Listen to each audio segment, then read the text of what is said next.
হয়, মাজত মাত্ৰ কেইটামান দিন বাকী ইছলামধৰ্মী লোকসকলৰ পবিত্ৰ ঈদৰ বাবে ব্যাপক প্ৰস্তুতি তুংগত উঠাৰ পৰিলক্ষিত হৈছে।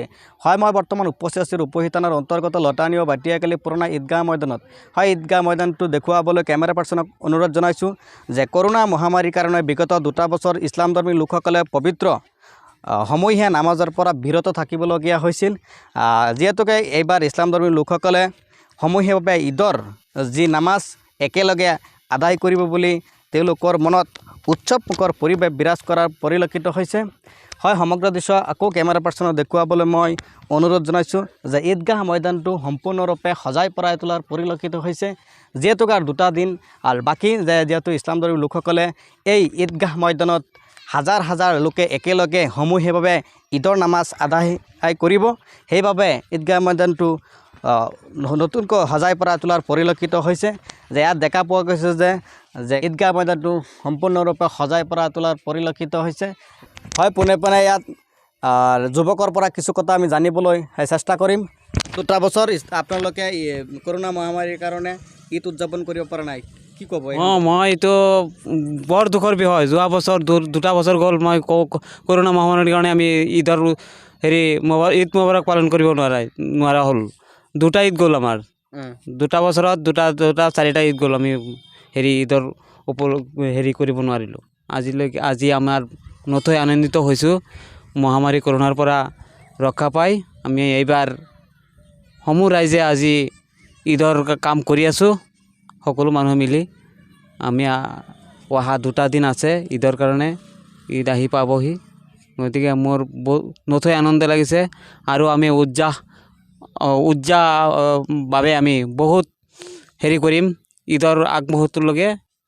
অহাকালি আৰু পৰহি দিনটো আছে, অহাকালি দিনটো আছে, সোমবাৰৰ দিনটো আছে। সোমবাৰৰ দিন আমি আৰু উজ্জ্বলা কৰিম।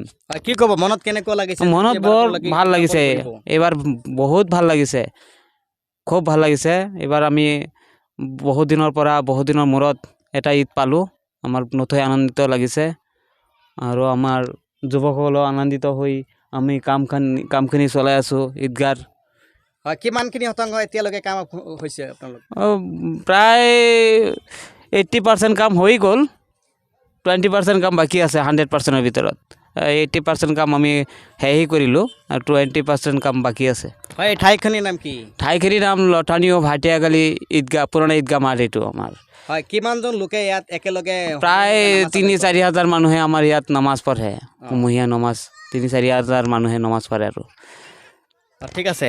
হয়, এনেদৰে যুৱকজনে মন্তব্য প্ৰকাশ কৰিছে যে এই ঈদগাহ ময়দানত হাজাৰ হাজাৰ লোকে একেলগে হৈ ঈদৰ যি সমূহীয়া নামাজ আদায় কৰে।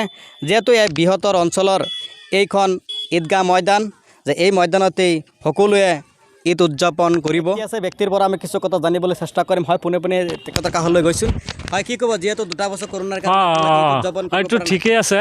আমি যোৱা 2 বছৰ কৰোণাৰ কাৰণে আমি এই ঈদটো কৰিব পৰা নাই, বহুত দুখিত আছোঁ। এইবাৰ আমি এই ঈদটো কৰিব পাৰিম বুলি নথৈ আনন্দিত হৈছোঁ। আমি আৰু ভৱিষ্যতে তেনেকুৱা লকডাউন নহয়, সেইটো কামনা কৰোঁ।